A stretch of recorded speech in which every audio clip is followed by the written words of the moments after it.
ये घटना उस दिन की है जब यीशु घर से बाहर झील के किनारे पर बैठे हुए थे।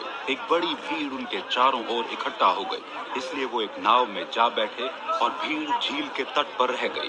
उन्होंने भीड़ से दृष्टांतों में अनेक विषयों पर चर्चा की। यीशु ने कहा, एक किसान बीज बोने के लिए निकला। बीज बोने में कुछ बीज तो मार्ग के किनारे गिरे, जिन्हें पक्षियों ने आकर चुग लिया। कुछ अन्य बीज पथरीली भूमि पर भी जा गिरे, जहां पर्याप्त मिट्टी नहीं थी। पर्याप्त मिट्टी न होने के कारण वे जल्दी ही अंकुरित भी हो गए, किंतु जब सूर्य उदय हुआ वे झुलस गए, और इसलिए कि उन्होंने जड़ें ही नहीं पकड़ी थी, वे मुरझा गए। कुछ अन्य बीज कंटीली झाड़ियों में जा गिरे और झाड़ियों ने बढ़कर उन्हें दबा दिया। कुछ बीज अच्छी भूमि पर गिरे और फल लाए।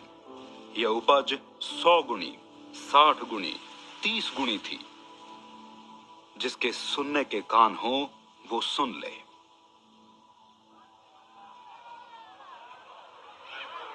यीशु के शिष्यों ने उनके पास आकर उनसे प्रश्न किया, गुरुवर, आप लोगों को दृष्टांतों में ही शिक्षा क्यों देते हैं? उसके उत्तर में यीशु ने कहा, स्वर्ग राज्य के रहस्य जानने की क्षमता तुम्हें तो प्रदान की गई है, उन्हें नहीं।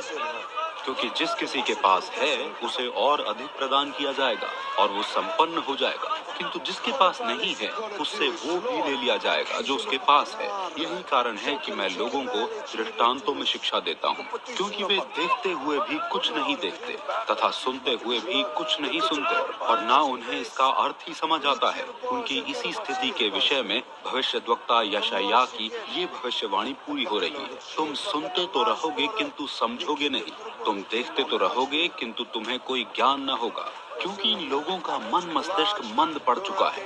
वे अपने कानों से ऊंचा ही सुना करते हैं।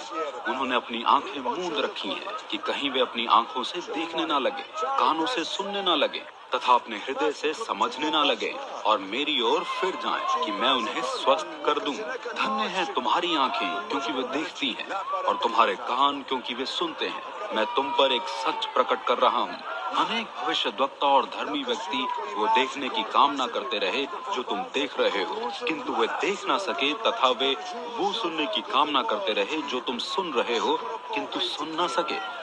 अब तुम किसान का दृष्टांत सुनो। जब कोई व्यक्ति राज्य के विषय में सुनता है किंतु उसे समझा नहीं करता, शैतान आता है और वो जो उसके हृदय में रोपा गया है झपट कर ले जाता है। ये वो है जो मार्ग के किनारे गिर गया था। पथरीली भूमि वो व्यक्ति है जो संदेश को सुनता है तथा तुरंत ही उसे खुशी से अपना लेता है, किंतु इसलिए कि उसकी जड़ है ही नहीं, वो थोड़े दिन के लिए ही उसमें टिक पाता है। जब संदेश के कारण यातनाएं और सताहट प्रारंभ होते हैं, उसका पतन हो जाता है। वो भूमि जहाँ बीज कंटीली झाड़ियों के बीच गिरा, वो व्यक्ति है जो संदेश को सुनता तो है, किंतु संसार की चिंताएं तथा संपन्नता का छलावा संदेश को दबा देते हैं और वो बिना फल के रह जाता है। वो उत्तम भूमि जिस पर बीज रोपा गया, वो व्यक्ति है जो संदेश को सुनता है, उसे समझता है तथा वास्तव में फल लाता है।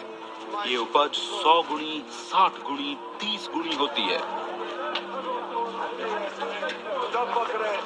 यीशु ने उनके सामने एक अन्य दृष्टांत प्रस्तुत किया। स्वर्ग राज्य की तुलना उस व्यक्ति से की जा सकती है जिसने अपने खेत में उत्तम बीज का रोपण किया। जब उसके सेवक सो रहे थे, उसका शत्रु आया और गेहूं के बीज के मध्य जंगली बीज रोप कर चला गया। जब गेहूं के अंकुर फूटे और बालें आईं, तब जंगली बीज के पौधे भी दिखाई दिए। इस पर सेवकों ने आकर अपने स्वामी से पूछा, स्वामी, आपने तो अपने खेत में उत्तम बीज रोपे थे, तो फिर ये जंगली पौधे कहाँ से आ गए? स्वामी ने उत्तर दिया, ये काम शत्रु का है। तब सेवकों ने उससे पूछा, क्या आप चाहते हैं कि हम इन्हें उखाड़ फेंकें? उस व्यक्ति ने उत्तर दिया, नहीं, ऐसा ना हो कि जंगली पौधे उखाड़ते हुए तुम गेहूं भी उखाड़ डालो। गेहूं तथा जंगली पौधों को कटनी तक साथ साथ बढ़ने दो। उस समय मैं मजदूरों को आज्ञा दूंगा, जंगली पौधे इकट्ठा कर उनकी पूलियां बांध दो कि उन्हें जला दिया जाए, किंतु गेहूं मेरे खलियान में इकट्ठा कर दो। यीशु ने उनके सामने एक अन्य दृष्टांत प्रस्तुत किया। स्वर्ग राज्य एक राई के बीज के समान है, जिसे एक व्यक्ति ने अपने खेत में रोप दिया। ये अन्य सभी बीजों की तुलना में छोटा होता है, किंतु जब ये पूरा विकसित हुआ तब खेत के सभी पौधों से अधिक बड़ा हो गया और फिर वो बढ़कर एक पेड़ में बदल गया कि पक्षी आकर उसकी डालियों में बसेरा करने लगे। यीशु ने उनके सामने एक और दृष्टांत प्रस्तुत किया। स्वर्ग राज्य खमीर के समान है जिसे एक स्त्री ने लेकर 3 माप आटे में मिला दिया और होते होते सारा आटा खमीर बन गया, यद्यपि आटा बड़ी मात्रा में था। यीशु ने ये पूरी शिक्षाएं भीड़ को दृष्टांतों में दी। कोई भी शिक्षा ऐसी न थी जो दृष्टांत में न दी गई कि भविष्यद्वक्ता द्वारा की गई ये भविष्यवाणी पूरी हो जाए।